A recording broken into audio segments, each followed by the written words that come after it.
Dear Miss Callie, itago niyo lang po ako sa pangalang Alex, 42 years old. May sarili po akong maliit na kumpanya na pinapalakad na kahit papaano yung maganda naman ang net income sa kasalukuyan. Pagdating sa personal kong buhay, marami na akong dinaanang babae noon. Pero mula nung mag-asawa ako, natuto akong magkontrol. Hindi ako sobrang bait na tao, pero alam ko kung alin ang bawal at mali. Hanggang dumating si Lara, ang bago kong sekretarya sa office. Bata pa siya, 28 ang edad. Maganda, maputi, at may katawan na parang model. Sa unang tingin pa lang, alam mong may appeal siya. Pero ang hindi alam ng karamihan, may asawa na siya, na isang technician at may anak na rin na maliit pa. At kahit pa ganoon, may dating siya na hindi ko maalis sa isip ko. Sa opisina ko, palaging maikli ang suot na palda ni Lara. Oo, dati, normal lang sa akin ang ganong uniforme ng sekretarya ko. Pero nag-iba nung si Lara na ang nagsuot noon. Hindi ko maiwasang mapansin ang makinis na hita niya kapag nauupo siya. Madalas pa siyang yumuyuko sa mesa ko kapag may inaabot na dokumento. Sir, pirmahan niyo po ito. Anya sabay abot ng ballpen sa akin na may kasamang pilya na tingin.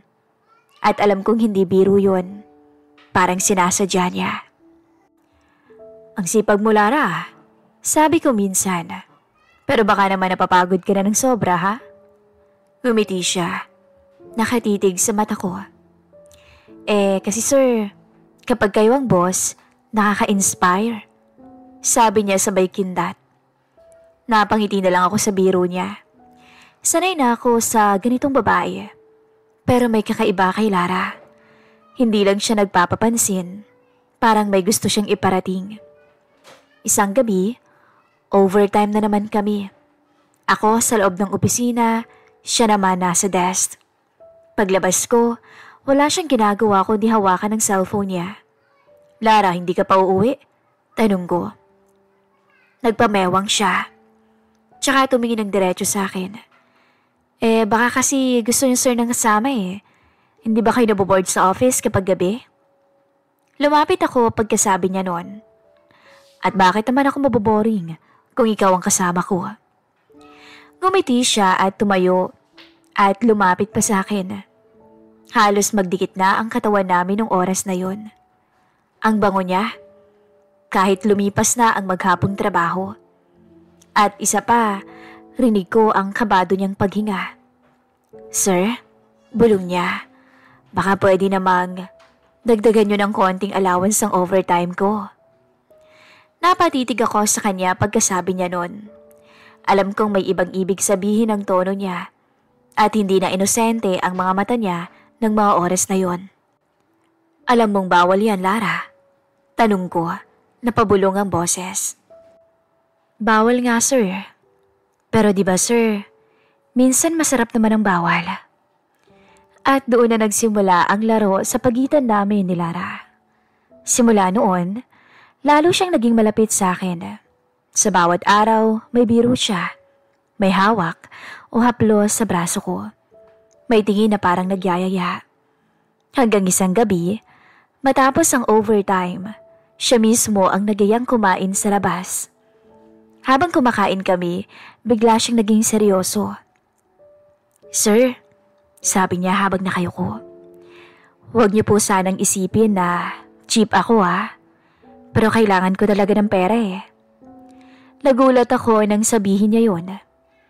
Anong ibig mong sabihin, Lara? Maya-maya huminga siya ng malalim. Ang asawa ko, sir, na-stroke siya. 2 buwan na ang nakakalipas. Halos lahat ng ipon namin ubos na. Ako na lang ang gumagawa ng paraan, pero hindi sapat ang sahod ko. Natigilan ulit ako. Akala ko pilya lang siya. Akala ko gusto niya lang makipaglaro. Pero iba pala ang dahilan. Lara, kaya ka ba ganun sa akin sa opisina? Lahat ng yon para lang makakuha ka ng dagdag? Hindi siya umimik agad. Tumingin siya sa akin. May luha sa gilid ng mata niya. Oo, sir. Pasensya na. Ayoko ring humingi sa inyo ng derechahan kaya sinubukan kong baka sakaling hindi niya natapos ang sasabihin. Ako naman parang binagsakan ng mundo. Kasi oo, inaamin ko. Malapit na akong bumigay sa kanya. Nagustuhan ko yung laro namin. Pero nang malaman kong lahat pala yun ay desperasyon, biglang nag-iba ang lahat. Pag-uwi ko, hindi ako mapakali. Oo, gusto ko si Lara. Oo, may nararamdaman akong uhaw sa kanya. Pero alam kong mas higit pa roon. Pero nararamdaman ko ang bigat ng sitwasyon niya. Hindi siya babaeng easy to get lang. Isa siyang asawa at ina na handang gawin ang lahat. Kahit pa ibaba ang sarili at dangal bilang babae. Para lang mabuhay ang pamilya niya. At doon ko naisip, minsan pala ang akala mong tukso ay sigaw lang ng taong desperadong humingi ng tulong. Pagkatapos ng gabing umamin si Lara tungkol sa sitwasyon ng asawa niya, nag-iba ang tingin ko sa kanya. Oo, nanatili pa rin ang imahe niya bilang pilyang sekretarya.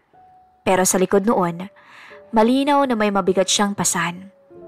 Hindi ko maalis sa isip ko ang mga salitang binitawan niya. Desperasyon, takot, at pagmamahal sa pamilyang pilit niyang binubuhay. Kaya tinulungan ko siya. Binigyan ko siya ng dagdag allowance. Sinikap kong maaprobahan ang loan na matagal na niyang hinihintay. Hindi ko yun ginawa dahil inaasahan kong may kapalit. Ginawa ko yun dahil gusto kong maibsan ang bigat na pasan niya. Pero heto ang problema. Habang mas nakikilala ko siya, lalo siyang nagiging komplikado para sa akin. Isang linggo, matapos kong simula ng tulong sa kanya, bumalik si Lara dati. Malambing pa rin ang ngiti niya. At higit sa lahat, nandun pa rin ang biro niya. Sir, sabi niya isang umaga habang inaabot ang kape. Ang bait niyo talaga. Kung ibang boss siguro yun, baka sinamantala na ako. Napangiti naman ako. At sa tingin mo, hindi kita sinasamantala. Umupo siya sa gilid ng mesa ko. Nakataas ang isang paa. Kaya litaw na litaw ang makinis niyang binti. Hindi sir eh. Kahit papaano, nararamdaman kong totoo kayong tao. Hindi lang, boss na malakas ang dating. Pero, napahinto siya sa puntong yon. Sabay tingin sa akin na parang may ibig ipahiwatig. Pero ano? Tanong ko. Pinipigilan ng sariling tumingin sa kanya. Maya-maya, ngumiti siya.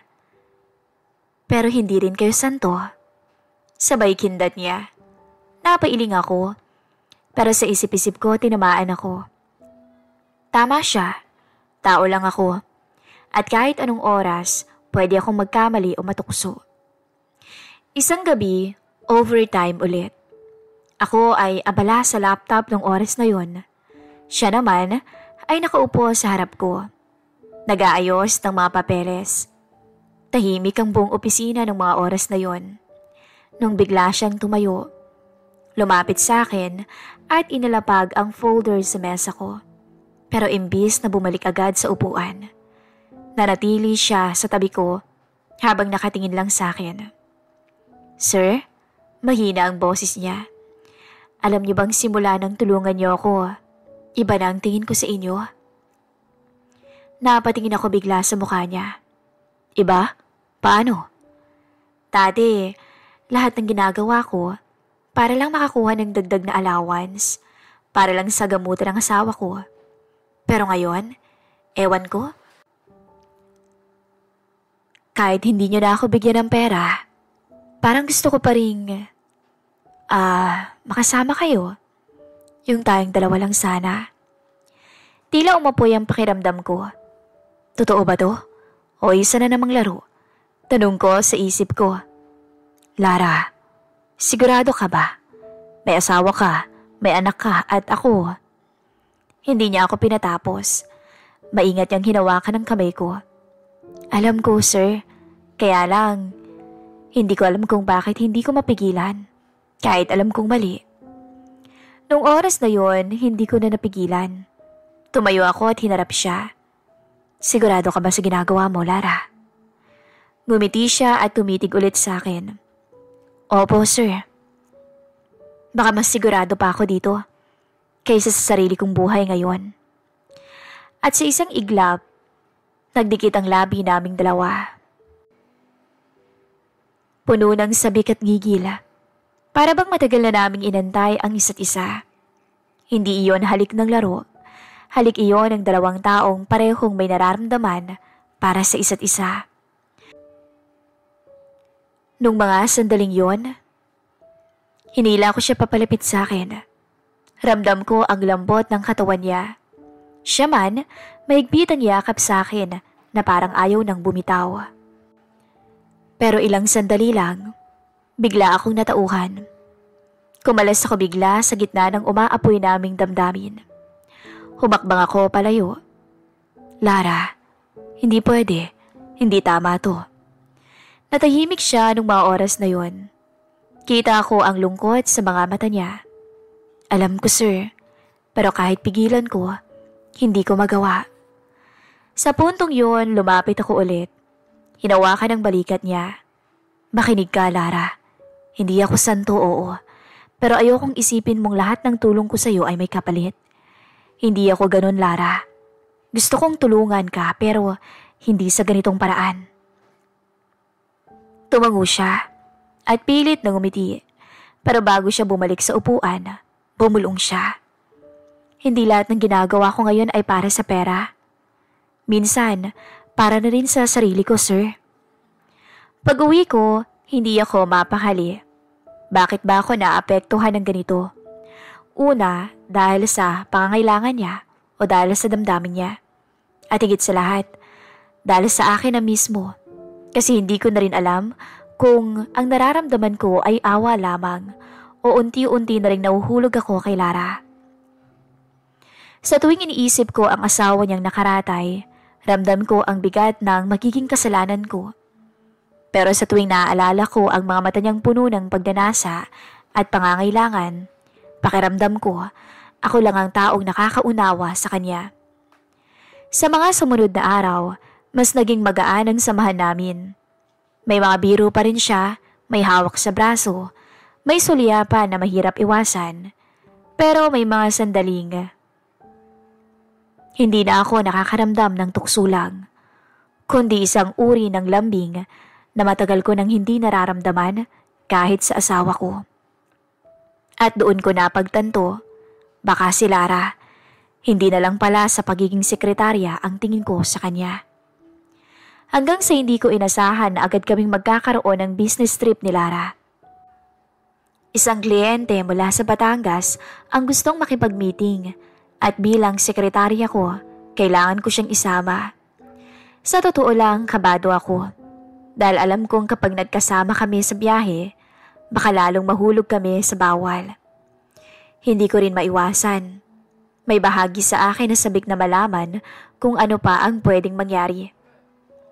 Sa aming biyahe, naka-formal si Lara.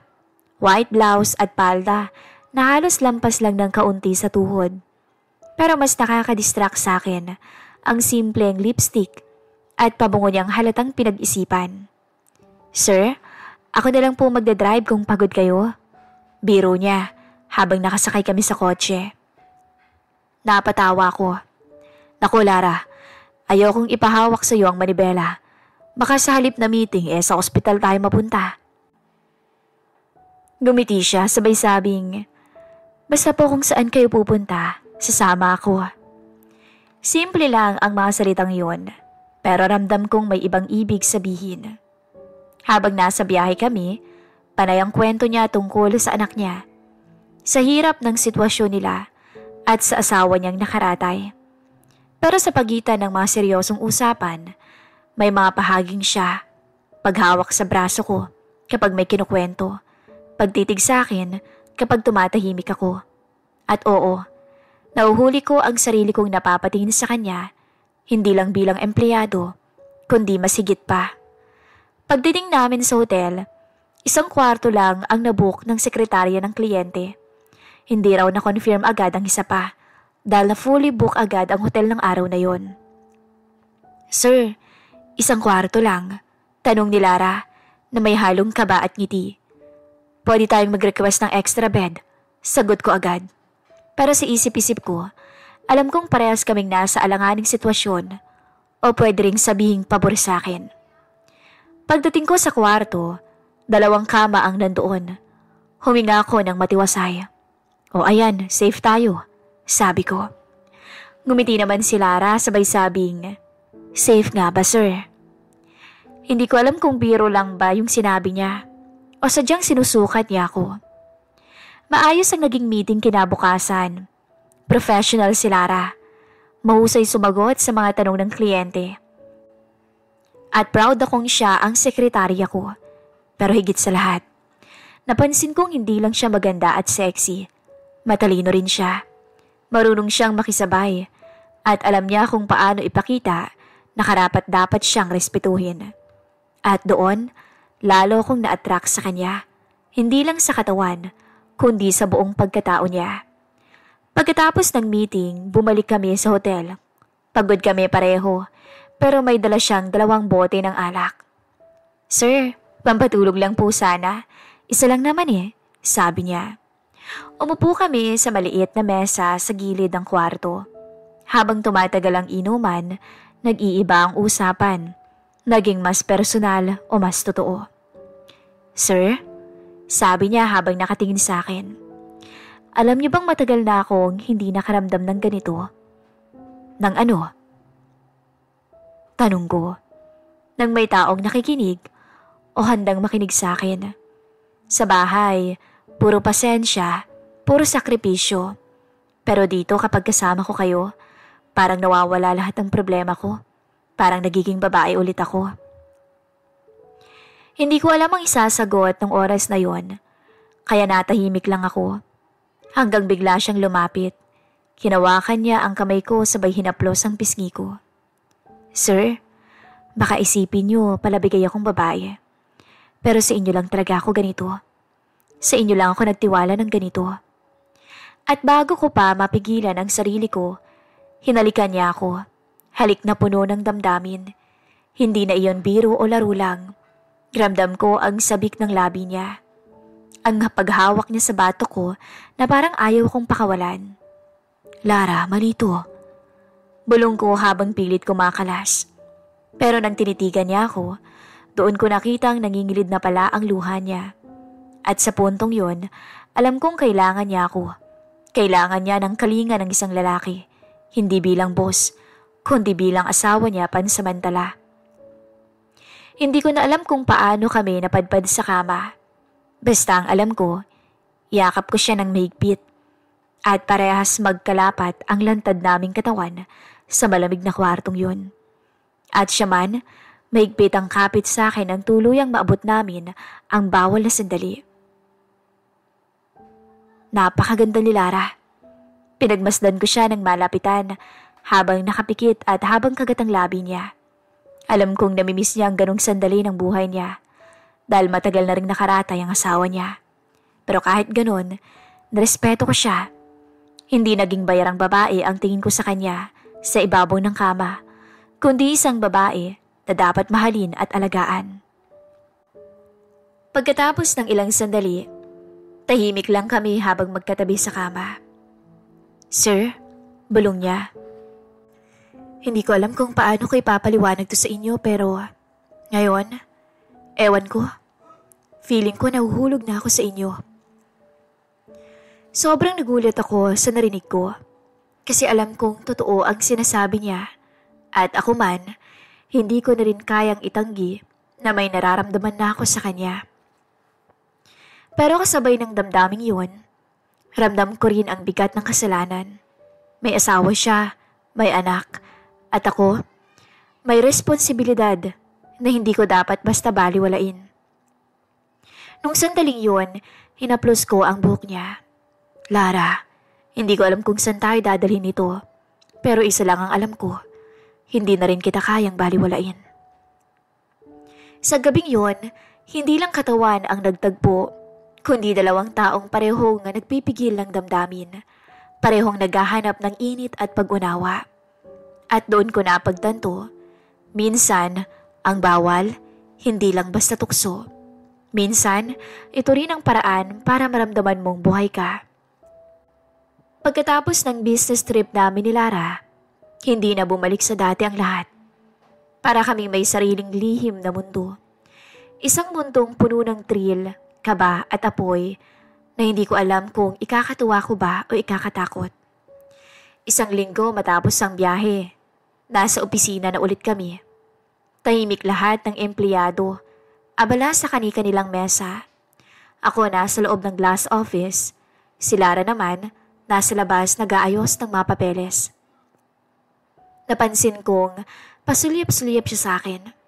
At sa tuwing magtatama ang mga mata namin, may ngiti siyang hindi ko matanggihan.